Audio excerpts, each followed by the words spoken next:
Hi, I'm Sharie, and welcome to Studio Q. And I'm Graham. We've got a great show lined up for you this week. We're at the Cuso One World Bazaar in the Lower Cayley of JDUC. Our first story this week is about a pub with the quietest name on campus. It seems that this pub is quickly gaining a loud reputation. For years, grad students have complained about excessive noise in the pub, and finally they're doing something about it. Here's Justine with the story. How quiet is the quiet pub? For those graduate students who live above this campus bar, the question has become a vital concern, according to Dan Hakoy, resident Dawn. The problems of noise have come from cleaning staff, as late as 3 in the morning, and the music was being played too loud, and also just the crowd noise, people yelling and singing, and they've had karaoke and live bands and so forth.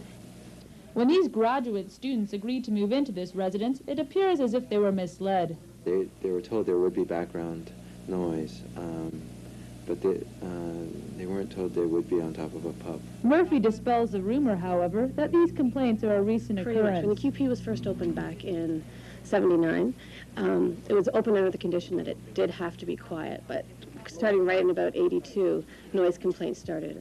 Actions are being taken by the AMS and the QP to try and meet the immediate needs of the graduate students. We have a limit on the stereo that we play it at now. Our patrons, if they do get loud, will be asked to tone it down. Live bands are Saturdays only, and we're going to try it with some microphones. If that's too loud, we're going to go to strictly no amplification whatsoever. Hakoy points out, however, that these types of solutions are short-lived.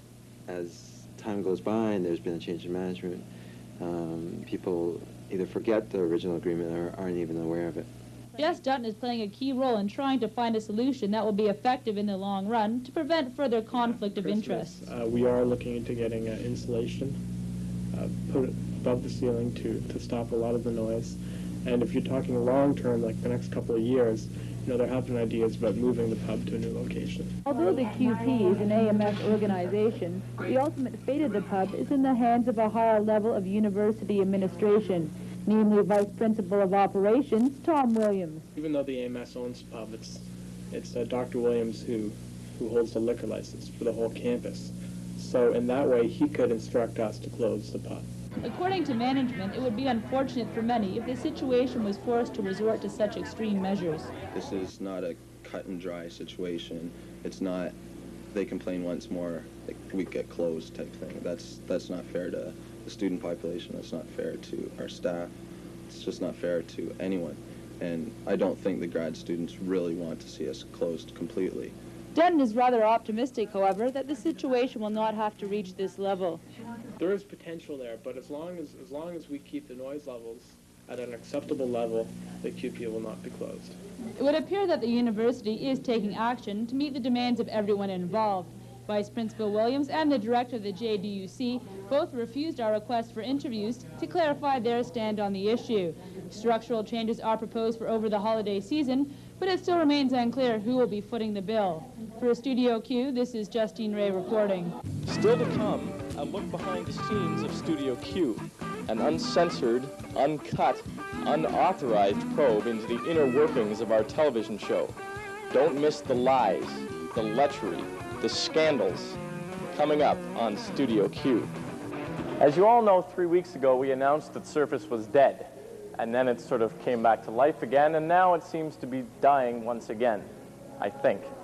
Anyway, to sort out some of the confusion about Surface, here's Ari Goldkind.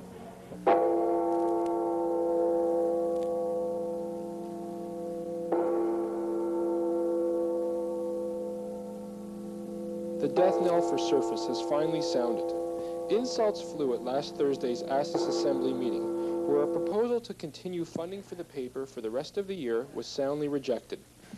The evening began with a speech from the editor of Surface. Langdon stood and labeled those who were against the paper as racist. Yet when asked to explain these remarks, Langdon defended himself. And I know what racism all about is it's all about in terms of systemic and overt racism. Now I can label that person racist. Jen Steeves had this to say about the decorum of the evening. Like, that meeting was really unfortunate as far as I'm concerned because the debate was not constructive. But Steeves defended the Surface editor's personal attacks on Assembly members. you feel like you're putting perhaps your life on the line for this paper, and then people are going to stop it, obviously you're going to be upset. Andrew Dick, the former head of the No campaign, was extremely upset at the practical guarantee of a February referendum to make Surface opt-outable. Although we soon found out what ASSA Assembly's real motives are, it appears that they did not like the results of the first referendum, so they're just going to have another one. The other hot issue of the evening centered on possibly removing Surface from the Constitution. That didn't happen. Steves was originally in favor of the motion and then changed her mind. And so to remove the Constitution from ASSA's Constitution would probably end Surface completely. Dick would prefer to see the paper go completely independent, or at least leave the onus on the 44% who voted for Surface to fund the paper through their own private donations. When asked why the executive wanted to leave the paper in the Constitution, I have absolutely no understanding of how they could keep it in the Constitution except their secret plan to give funding back to Surface by doing this sneaky opt-out fee. Dick attacked the Assembly members, stating that they were out for their own interests. I mean, it's just an illusion that it is the ASSA's members' responsibility to their constituents. They figure sooner or later the students aren't going to be watching and they'll be able to get their funding through. Asked about Dick's motives, Andrew doesn't like the paper, and he doesn't want to see it exist. It's not a matter... Steves feels that it would be too difficult for the paper to publish independently. When reminded that a majority voted against Surface, Langtopon pleaded his case. By the mere definition of minority or marginalized people, you are numerically in a disadvantage. Some of the members who led the opposition to the paper did not want to be identified on camera expressing their vote. Langtopon called these members hypocritical and racist, adding that they should put your money where your mouth is, basically. And you can't separate politics with your own beliefs. It's clear that all parties were upset with the etiquette of the meeting. Dick maintained that the results of the referendum were negated by Assembly, whereas Steves and Langtopon felt that a February opt-outable referendum would be the true measure of the student voice. Surface remains in the Constitution, most likely facilitating renewed funding next year. Students in the interim, however, will not be getting their 59 cents back. Instead, the money will be going to existing ASSA's committees. But the bottom line is, for at least this year, Surface is dead. For Studio Q, I'm Ari Goldkind, reporting. On Tuesday, the AMS Affairs Commission organised a Have Your Say Day. The event was held in the lower JDUC, and students were invited to write comments on various issues, specifically tuition increases, Bob Rae's government, and education in Ontario.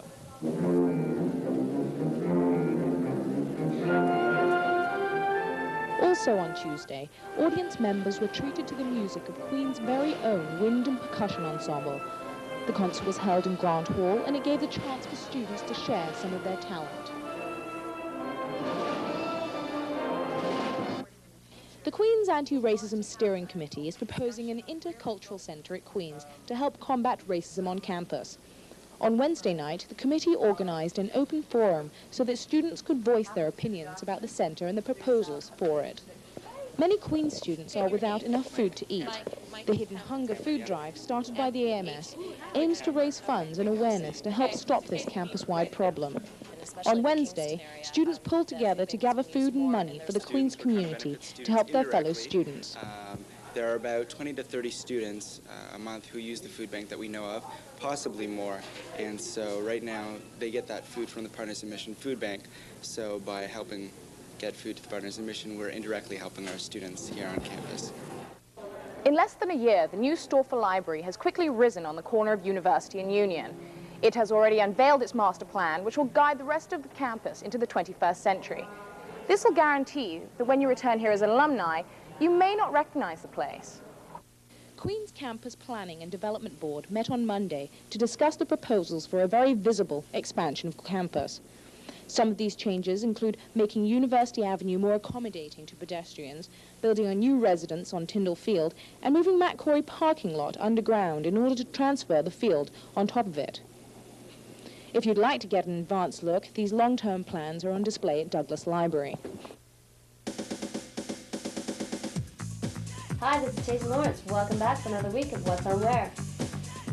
Don't miss student prices 7 days a week, every day until 10 o'clock p.m. at The Shot. And be sure to catch Haskell and the Cleavers Tuesday, November 30th.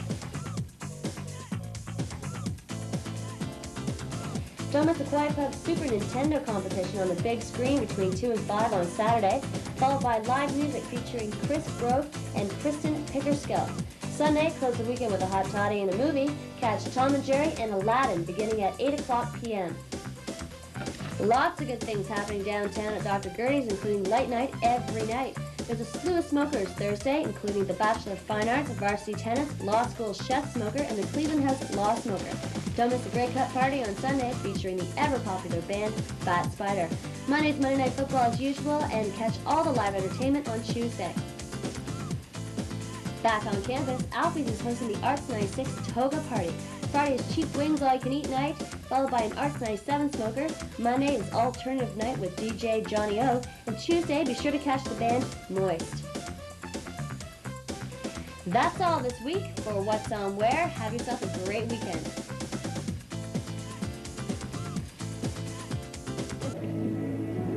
Well, we're finally at the part of our show you've all been waiting for with bated breath. The end. No, our exclusive, insightful look behind the scenes of Studio Q.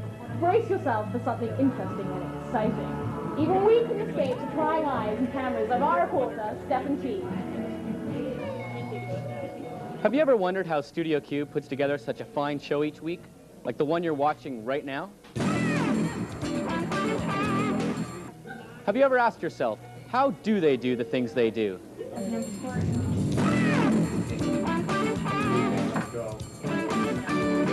Of course you have. So this week, I took a camera behind the scenes for a quick glimpse at Studio Q in the making. How was that? Good?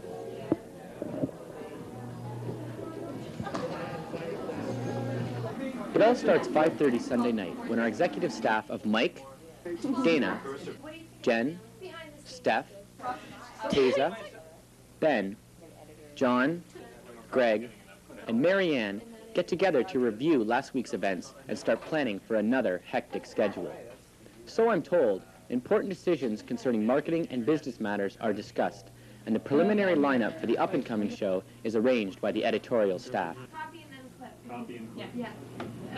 Definitely. Yeah. Okay. If we leave the service, I think everyone would just go, God, it's Flip the channel.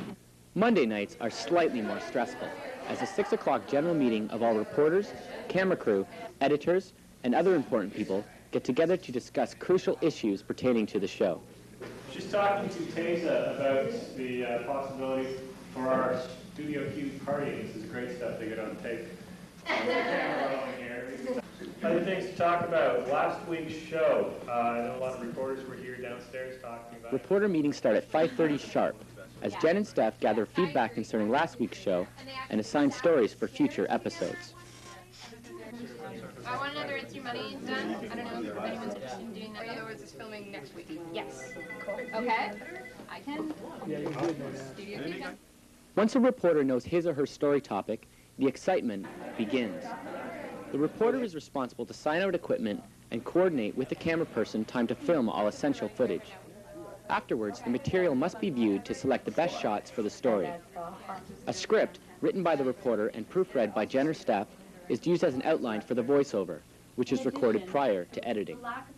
The arrangement of the audio and video components of each story is accomplished during the final step, when Studio Q editors work with reporters in our very own edit suite. What a team. It's really cool with all the graphics and everything as well. Which is That's important. Press night rolls around on Wednesdays. As stories slowly filter in, the show's lineup is finalized. The anchor scripts, completed by Steph and the rest of the writing staff, are ready for Thursday morning's on-location anchor shoot. Graham Abbey and Sharie Ross are this year's anchors, who are the Hollywood stars of the show, both in front and off the camera. And then in response, Sharie says, December is a killer. Here's Aaron Fellman with some studying tips for exam hell. That's what we're given. I'm really cold. The scripts are thoroughly rehearsed and recorded again and again and again. What happened there? Did you see this tripod? Thursday afternoons belong to the Toastmaster himself, Michael Wise, Studio Q's executive producer. As the tapes come in, the show is compiled with help of a newly acquired video toaster, which has by leaps and bounds brought Studio Q into the 90s. Boards, graphics, and that funky music are added at the last minute. We have an hour. Done. We're just working on the credits right now. Then we go back and add music to the teases and the What's On Where segment. 50 minutes later, with master copy in hand, Mike disappears into the night and once again makes the dark and lonely trip to CableNet. Okay, with 10 minutes to spare, we're in action. Okay. Thank you. How do you feel? Oh, not bad with 10 minutes to spare. The result? Another great edition of Studio Q. For everyone here, those camera shy, and just plain weird wannabe journalists, I'm Stefan Teague, reporting.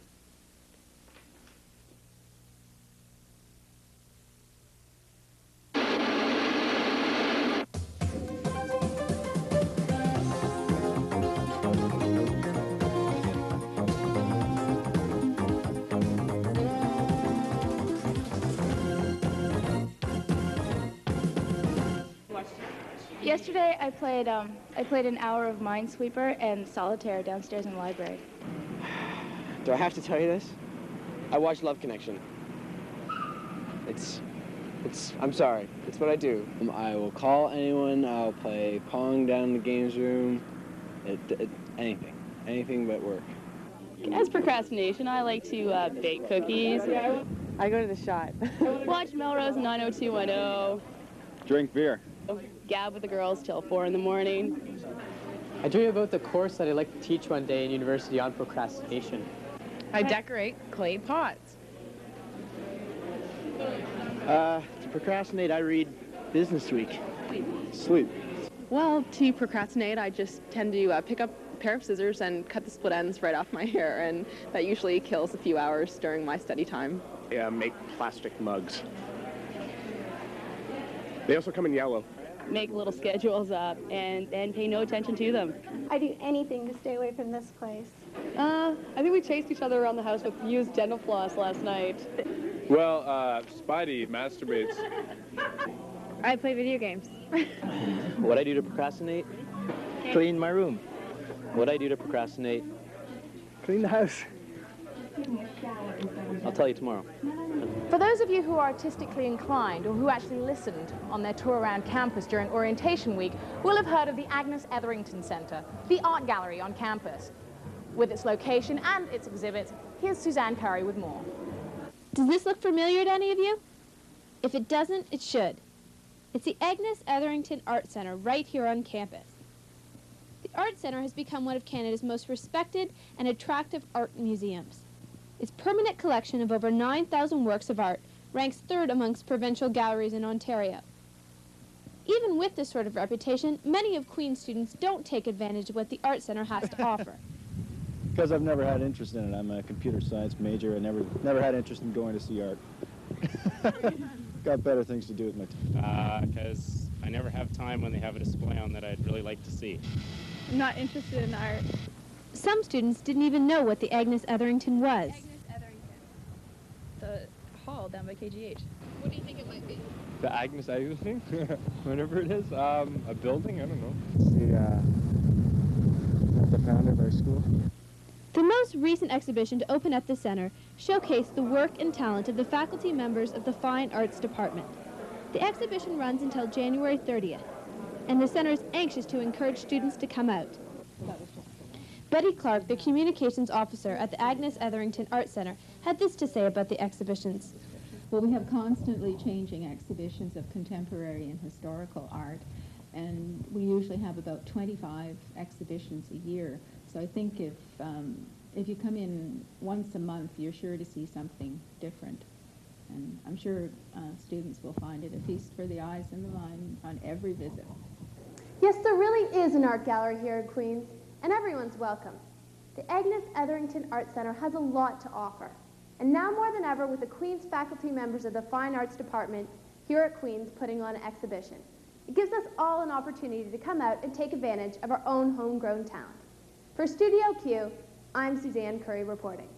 Coming up next week, Studio Q's second documentary special. On December 6, 1989, 14 women were shot in their classrooms at the University of Montreal. 4 years later, women are still being violently attacked on campuses across Canada. What is Queen's University doing to ensure the safety of students within the Queen's community? Tune in next week as Studio Q explores this important issue.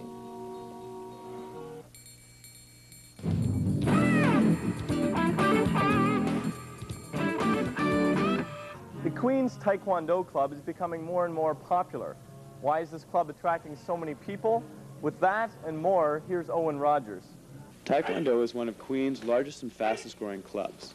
To explain the rising interest in the sport, I went to the Queen's Kwon Taekwondo Club and asked students why they joined the class. The fact that it's a workout for exercise, but also I enjoy the sparring. That's really an adrenaline rush. Meditation. I like the group spirit in the class a lot. Self-defense and just to work out. Basically so I could lose my gut, but also for a little self-defense.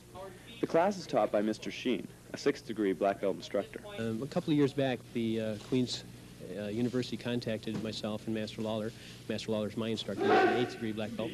And he said, yeah, let's try the program out, see how well it works, and it's gone really well. Our enrollment has started, the first year was about 75 students, and this year we have our enrollment on 135. The enthusiasm and spirits of students, they're just phenomenal. They push themselves to become better, not just physically, but also mentally. Entering students begin at the white belt level and progress through yellow, green, blue, purple, brown, and to black. These belts are earned at testings held at Queen's twice a year in front of a panel of several black belts. Each class begins with meditation, where the students focus their thoughts on the class ahead. Next, the students go through a series of warm-up stretches and push-ups, followed by different types of punches and kicks. Then, basic forms, a combination of blocks and strikes, are practiced. These form the basis for any sparring technique, or palliague. A palliague is a memorized sequence of moves that is directed against the attack of several opponents. Palliagues become more difficult with each belt level earned. Many of the moves learned in Taekwondo require a fair bit of physical ability, good balance, and coordination. Adrian Johnson, a purple belt student with an amputated leg, comments on his ability to participate in class. And because I have an artificial leg, my balance is a little bit limited, and I'm not quite as agile, so it's a challenge, but it's fun. I think the instructors in the club work hard at treating me the same as anybody else. Once students attain their yellow belt, they can participate in sparring. I asked Victoria Colvin, a blue belt and the club president, what she thought of the status of women in the class. It's a great sport for women to get into. It's a lot of the things it calls for, flexibility, mental strength, and so on, are things women have, maybe not advantages, but definite assets in. There is a lot of perspective as Taekwondo as being a man's sport, though, and I've felt a bit intimidated by it a couple of times, but I just found the guys, I don't have a problem with the guys. Class is usually ended by the practicing of self-defense. Self-defense teaches students how to break out of an attacker's grip or how to control the actions of an aggressor. Both hard and soft techniques are taught so that students know how much force to apply, depending on the danger of the situation. Being a fusion of traditional martial arts philosophy and modern combative techniques, Taekwondo is a sport which teaches one to challenge oneself and explore one's own potential. Whether taken for physical fitness, self-defense, or mental discipline, Taekwondo is a sport for anyone, regardless of physical ability or gender. Reporting for Studio Q, I'm Owen Rogers. The OUAA released its list of all-stars for rugby this past weekend, and Queens led the way, placing 6 players on the list. Congratulations to Rob Worstina, Kevin O'Shea, Steve Pettigrew, Drew McNaughton, Gareth Pettigrew, and Nate Lampard, who are all named to the squad. The competitive cheerleading team traveled to the Sky Dome on the weekend to compete in the Canadian National Cheerleading Championships. After a strong showing, they placed 3rd, capturing the coveted bronze medal and displacing top 3 stalwart Laurier at the head of the pack. In other sports action, the women's volleyball team suffered a defeat to York last Saturday, losing 3-0. The men's hockey team played twice on the weekend, losing 5-2 to RMC and 4-1 to Concordia. The women's hockey team played Guelph twice on the weekend, losing by scores of 4-1 and 3-1. Also, Queens placed 3 players on the OUAA All-Star Water Polo team. Mike Greenwood was named to the first team, and Tim Carr and Mark Basin were named to the second team. For Studio Q Sports, I'm Paul Bertrand.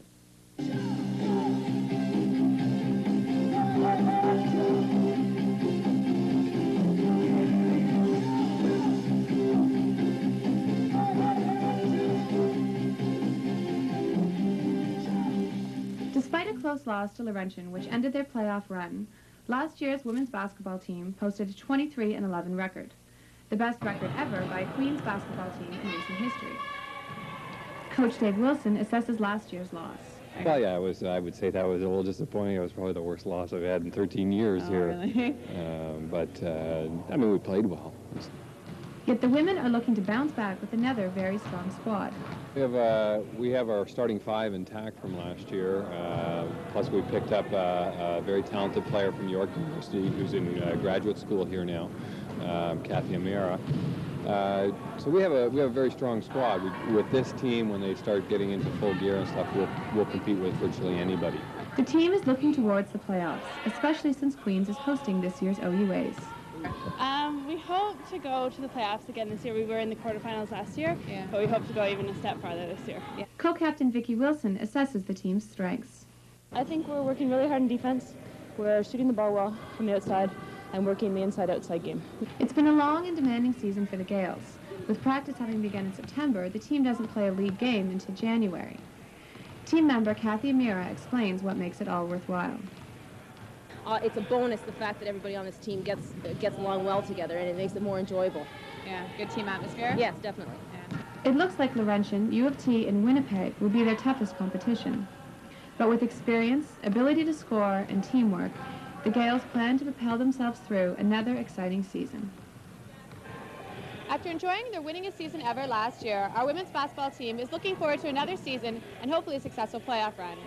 And judging from what I've seen in practice, the hard work of the coaches and playing staff should pay off. Reporting for Studio Q, I'm Kathy Barnes. That's it for this week's show. Thanks for tuning in. Once again, we are at the Lower Cayley at the Cuso One World Bazaar. So if anyone's interested in doing any early Christmas shopping, come on down. They have some great stuff here. If you're too cheap to do any Christmas shopping, maybe you can win someone a prize from us. And the prizes are this week? We're giving away a t-shirt from Downtown Workout and a hat from Whack Outfitters. And you can win them if you answer this question. Who is Studio Q's executive producer? And call 541-1040. And this is for Thursday's show only. And once again, if there's any questions about the show, give us a call at 545-6699 or write us a letter. Our address is Studio Q, John Deutsch University Center, room 22, Kingston, Ontario, K7L 3N6. So write us a letter or give us a call. Thanks for tuning in. For Studio Q, I'm Graham Abbey. And I'm Sharie Ross. See ya.